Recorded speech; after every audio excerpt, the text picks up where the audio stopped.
Hai sahabat sukses, kembali lagi bersama saya akan berbagi FR hingga hari ke-6 ini atau PID report atau bocoran tertanggal 6 September 2020 untuk kompetensi profesional matematika PGSD.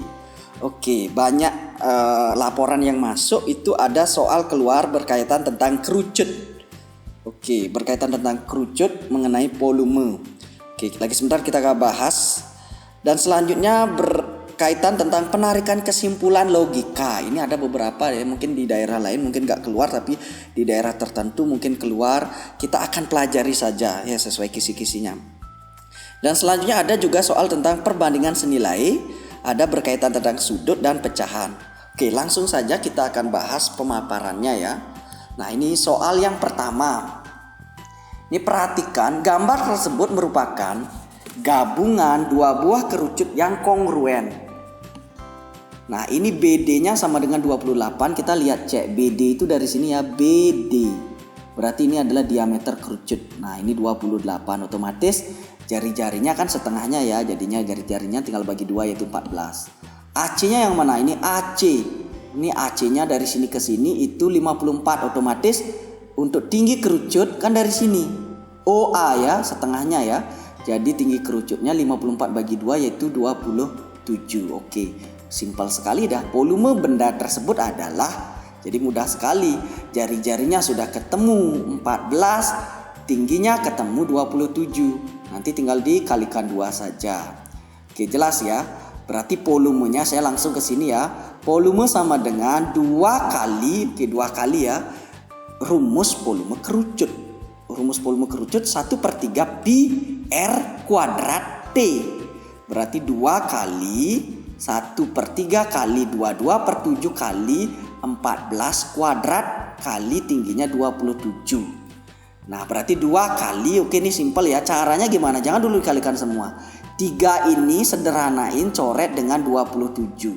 Sehingga 27 ini sisa 9. 3-nya ini dicoret jadi 1. Nah, sekarang 7-nya ini juga dicoret. 7 dengan 14. 14 ini kan ada 2 yang 14 kali 14. 14 yang lagi 1 itu bagi 7 hasilnya 2.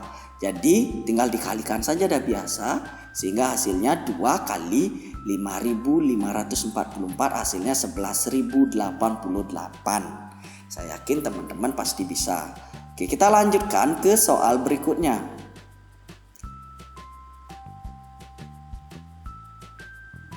Nah, ini berkaitan tentang penarikan kesimpulan. Jadi diketahui premis-premis berikut. Premis pertama, jika hari hujan, maka tanaman padi subur.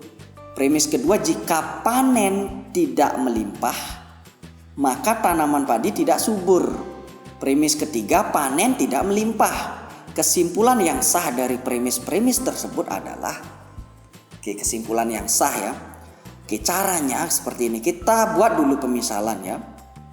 Jika hari hujan, berarti hari hujan ini kita misalkan P. Ya. Tanaman padi subur itu Q, jelas ya.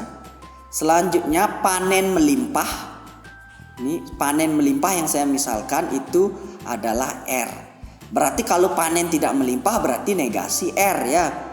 Sama juga ini, hari hujan P berarti hari tidak hujan berarti negasi P. Jelas ya. Kita cek premis 1 bunyinya, jika hari hujan maka tanaman padi subur. Berarti di sini simbolnya adalah jika P maka Q. Nih. Nah, premis kedua, jika panen tidak melimpah, panen tidak melimpah berarti negasi R. Maka di sini maka tanaman padi tidak subur. Tanaman padi subur itu Q berarti negasi Q. Oke, ini premis kedua. Nah, masalahnya seperti ini. Kalau ini P maka Q, negasi R maka negasi Q, nggak bisa kita tarik kesimpulannya. Nggak bisa. Karena untuk itu berarti kita ubahlah bentuk ini. Ubah premis 2-nya, kita kenal dengan pengubahan ini ke sini adalah kontraposisinya. Kalau kontraposisinya nilai kebenarannya sama. Caranya mengkontraposisikan adalah tinggal dibalik pernyataannya. Masing-masing dinegasikan. Paham ya? Berarti ini negasi Q dengan negasi R dibalik. Setelah dibalik kan negasi Q maka negasi R, masing-masing dinegasikan. Otomatis negasinya hilang, jadinya Q maka R. Nah kalau udah seperti ini, lihat, ini adalah kita tarik kesimpulan pakai silogisme. Q di sini sama, kesimpulannya P maka Q maka R, berarti kesimpulannya P maka R. Jelas ya? Di SKD kan sudah sering-sering, saya yakin ya, pasti udah paham untuk guru SD ya. Selanjutnya premis ketiga, bunyinya di sini panen tidak melimpah. Kalau panen tidak melimpah, di sini yang diketahui panen melimpah R, panen tidak melimpah berarti negasi R. Nah kesimpulannya mudah sekali, P maka R, kalau di sini negasi R, berarti kesimpulannya ini dinegasikan. Berarti ini negasi P. Ini hari tidak hujan, karena di sini P-nya hari hujan. Hari negasi P berarti hari tidak hujan. Nah, konsep apa sih yang harus dipegang pada materi logika ini? Di penarikan kesimpulan ada ponen, tolen, sama silogisme. 3 hal ini udah cukup ya. Sama perubahannya ya. Misalnya di sini ada nilai kebenaran yang sama atau ekivalensinya, itu penting sekali. Kalau pernyataan P maka Q ekivalen dengan negasi Q maka negasi P, itu namanya kontraposisi. Jelas ya? Oke, kita lanjut ke soal nomor 3. Ini berkaitan tentang, coba cek. Sebuah mobil memerlukan 15 liter bensin untuk menempuh jarak sejauh 180 km. Jika tangki mobil tersebut berisi 20 liter bensin, jarak yang dapat ditempuh adalah. Nah, kembali lagi saya ingatkan di sini, semakin banyak kita tangkinya isi bensin, otomatis jarak tempuhnya semakin besar atau semakin panjang. Kalau isi bensinnya semakin sedikit, berarti jarak tempuhnya juga minimal nanti gitu. Nah, inilah namanya perbandingan senilai. Oke, caranya kita buat aja seperti ini ya. 15 liter bisa 180 km.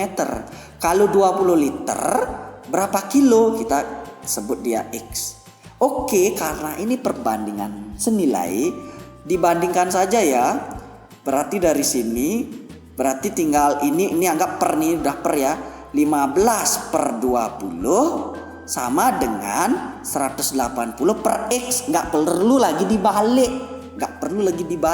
Karena ini perbandingan senilai. Oke, kalikan silang. 15 kali X adalah 15X sama dengan 20 kali 180.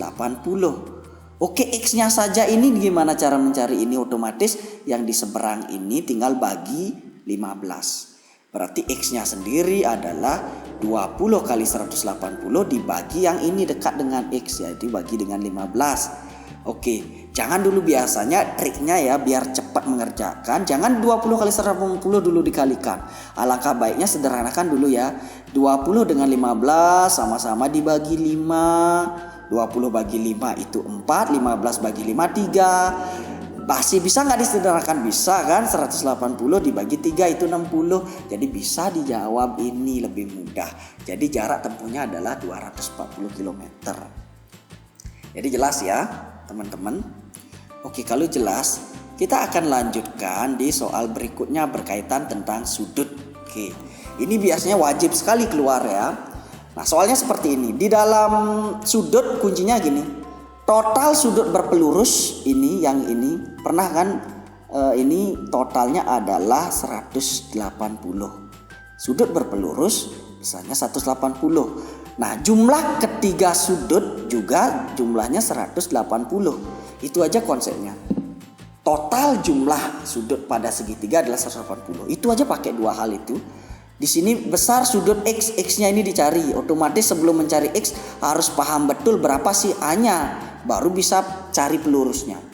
Oke, caranya ini ya, sudut ini tambah sudut ini tambah sudut ini adalah 180. Tinggal dijumlahin aja.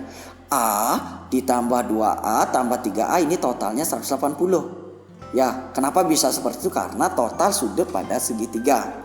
A ditambah 2A tambah 3A adalah 6A. 6A sama dengan 180. Jadi A-nya sendiri tinggal dibagi 6 saja. 180 bagi 6 dapatlah A30. Simpel banget. Ini A dapat 30. Berapa kurangnya biar jadi 180? Jadinya X-nya ketemu adalah 150, tinggal kurangi aja. 180 kurang A, 180 kurang 30. Itu sesimpel itu ya. Oke, kita lanjutkan ke soal nomor 5 berkaitan tentang pecahan. Pada hari ulang tahunnya, Vina memotong sebuah kue yang akan dibagikan kepada 4 orang yang disayanginya. 6/15 bagian kue diberikan kepada Mila. 7/25 bagian diberikan kepada Prima, 1/30 bagian diberikan kepada Natalia, dan sisanya diberikan kepada Adi. Banyaknya kue yang diterima Adi adalah, ini simple banget ya, ini berupa pecahan ya, berapa bagian.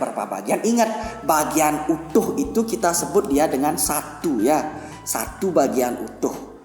Maka tinggal dikurangi aja dah untuk mencari sisanya. Nah ini kenapa kita pakai 1 ya, kan kue, 1 kue ya, 1 kue 1 bagian utuh berarti 1. Berarti 1 dikurang, tinggal jumlahin aja ini, 6/15 ditambah 7/25 tambah 1/30.